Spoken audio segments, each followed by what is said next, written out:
Welcome to study I Hindu vocab series में आप सभी का स्वागत है। और आज 19 जून 2017 है।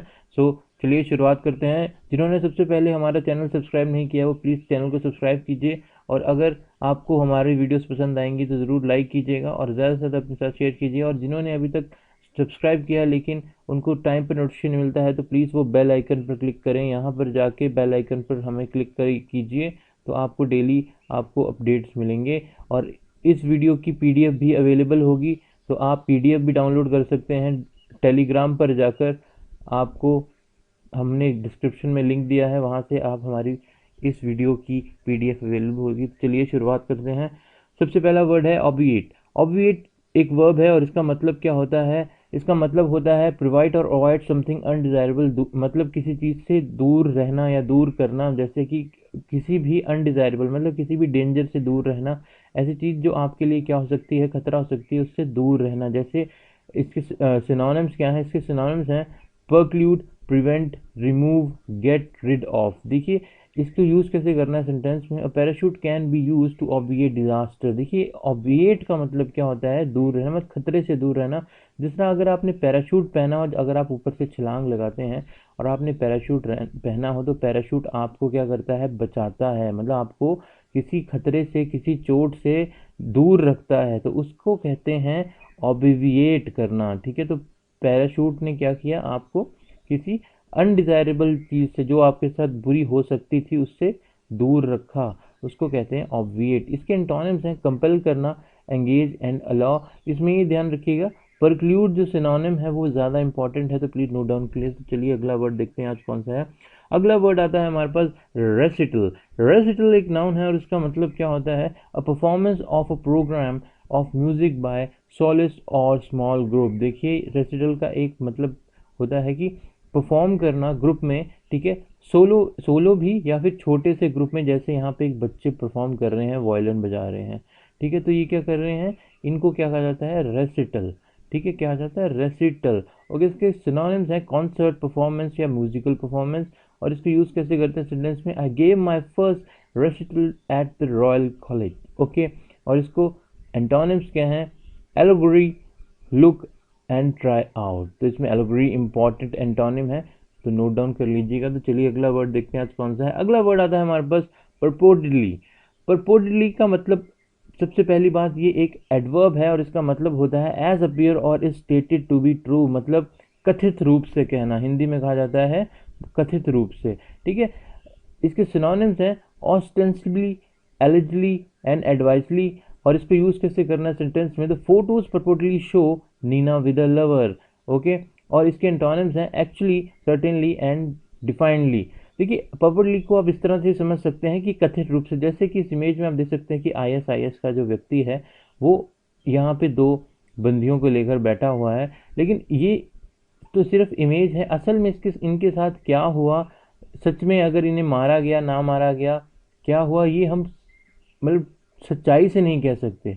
ठीक है, तो आप इसको समझ सकते हैं कि एक तरह का कहना कथित रूप से या दिखावा दिखावा करना, और होना कुछ और। रियलिटी में हुआ कुछ और है लेकिन दिखाया कुछ और गया है। ठीक है, लोगों को डराने के लिए दिखाया कुछ और गया, लेकिन असल में ऐसा उन्होंने कुछ किया नहीं, तो इसको कहा था परपोर्टली। ओके, इसको अगला वर्ड देखते हैं। चलिए आज कौन सा है। अगला वर्ड आता है कॉर्डन करना। कॉर्डन, कॉर्डन का मतलब सबसे पहले कॉर्डन तो एक वर्ब है और इसका मतलब होता है प्रिवेंट एक्सेस टू और फ्रॉम एन एरिया और building by surrounding it with police, या फिर इसको कहा जाता है घेराबंदी। मतलब आप समझ गए हो, किसी भी जैसे बिल्डिंग है इसके चारों तरफ क्या कर देना? घेराबंदी कर देना, उसको कहा जाता है कि कॉर्डन। ठीक है, और ये वैसे ये आर्मी के द्वारा किया जाए। जैसे इमेजेस में आप देख सकते हैं आर्मी पर्सन ने इस एरिया को कवर करके रखा हुआ है, यहाँ पे सेंटर में कोई मे बी टेररिस्ट हो। ठीक है, तो इसके सिनोनिम्स हैं isolates, segregate and quarantine. Okay, और इसको यूज कैसे करना सेंटेंस में?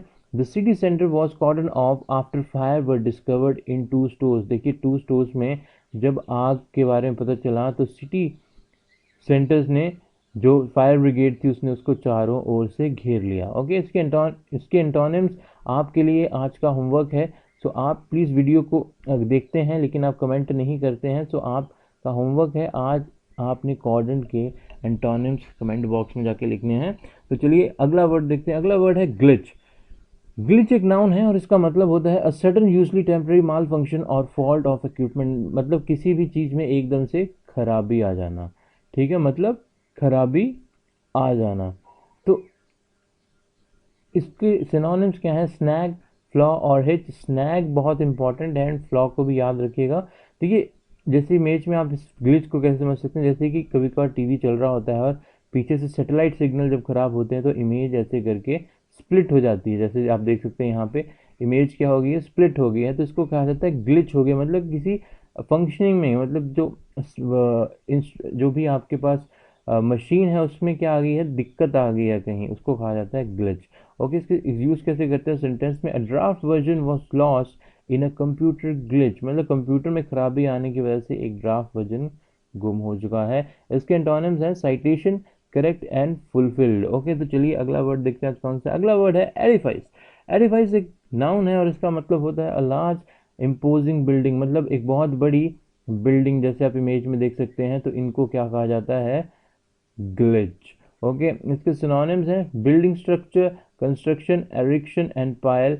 ओके, और इसको यूज कैसे करना है सेंटेंस में? The concept on which the edifice of capitalism was build. तो आप समझ गए होंगे सेंटेंस में यूज कैसे करना है। उसके एंटोनिम्स हैं erosion and attrition. Attrition important antonyms है, तो नोट डाउन कर लीजिएगा।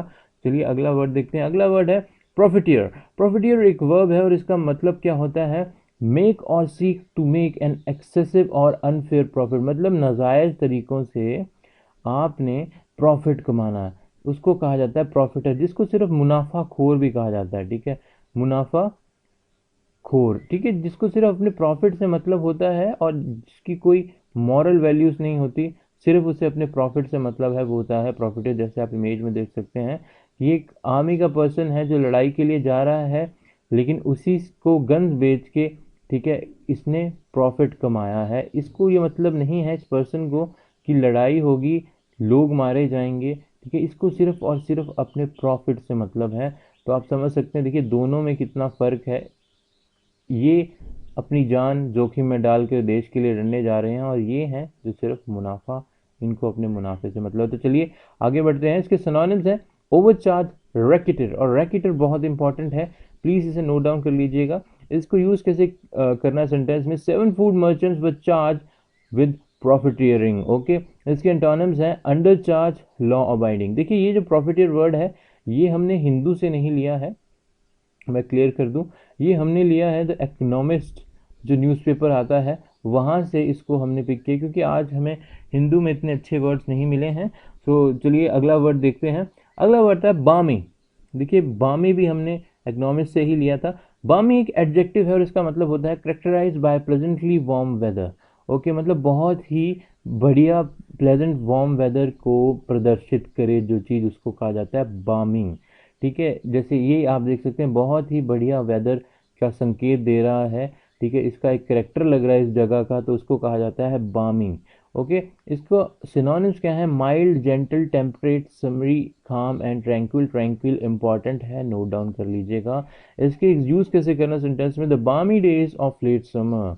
ओके, तो इसको हिंदी में कहा जा सकता है खुशनुमा। आज शायद में से मैं हिंदी में कुछ स्लाइड्स में नहीं लिख पाया हूँ, सो मुझे आज के लिए माफ़ी चाहिए। ठीक है, तो मैं कल से दोबारा से कोशिश करूँगा कि हिंदी को भी वर्ड्स का इसका मीनिंग हिंदी में भी लिखूँ। ठीक है, इसके एंटोनिम्स हैं हार्श एंड विंट्री। ओके, तो चलिए अगला वर्ड देखते हैं। अगला वर्ड है इम्ब्रोग्लियो। इम्ब्रोग्लियो एक नाउन है और इसका मतलब होता है an extremely confuse and complicated और एम्बेरसिंग सिचुएशन, मतलब एक ऐसी सिचुएशन जहाँ पे आपको शर्मिंदा होना पड़े या फिर बहुत ही एक ऐसी कन्फ्यूजन से भरी हुई कि सिचुएशन जहाँ पे आपको समझना है कि करना क्या है, उसको कहते हैं इम्ब्रोग्लियो। ओके, इसके सिनोनिम्स हैं कॉम्प्लिकेशन, कॉम्प्लेक्सिटी, प्रॉब्लम और डिफिकल्टी। और इसको यूज़ कैसे करते हैं सेंटेंस में? The abdication imbroglio of 1936। तो आप समझ गए होंगे सेंटेंस में यूज़ कैसे करते हैं। और इसके एंटोनिम्स हैं सिंप्लिसिटी, सॉल्यूशन एंड डिसेंटेंगल। और देखिए, डिसेंटेंगल इंपॉर्टेंट सिनोनिम्स हैं, तो नोट डाउन कर लीजिएगा। इंपॉर्टेंट वर्ड्स थे आज भी। ठीक है, न्यूज़ जो हमने डाले हैं, ये वीडियो काफ़ी इंपॉर्टेंट है क्योंकि ये इकोनॉमिक्स से भी है और हम आगे से कोशिश करेंगे कि वर्ड्स के नंबर को बढ़ाया जाए। ठीक है, 10 से अब हम सोच रहे हैं 20 वर्ड्स करें और इसमें द इकोनॉमिक्स को भी इंक्लूड करें। तो कमेंट बॉक्स में कमेंट कीजिएगा कि इकोनॉमिक्स से हम आपके लिए वर्ड लाएं या ना लाएं, ठीक है, तो हमें ज़रूर बताइएगा।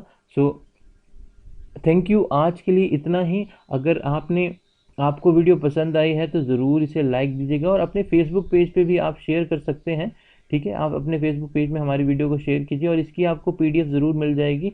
तो आप टेलीग्राम पे हमें ज्वाइन कीजिए, तो आपको पीडीएफ मिल जाएगी। और देखिए, चैनल को सब्सक्राइब कीजिए अगर आपने चैनल को सब्सक्राइब नहीं किया है, और वीडियो को ज़्यादा से ज़्यादा शेयर कीजिए अपने दोस्तों के साथ जो इंग्लिश में वीक हैं। देखिए, फ्री कोचिंग का यही फ़ायदा है कि आप रेगुलर पढ़ सकते हैं, और अपने उन दोस्तों का फ़ायदा कीजिए। देखिए, किसी की हेल्प करेंगे तभी आपकी किसी ना किसी डिफरेंट वे से हेल्प होगी। फिर जैसे चीज़ों को शेयर कीजिए अपने दोस्तों के साथ अपने फेसबुक पेज पे, ताकि आपके फ्रेंड्स, आपके घर वालों या आपके रिश्तेदारों को पता चल सके कि ऐसा कुछ चल रहा है, ठीक है।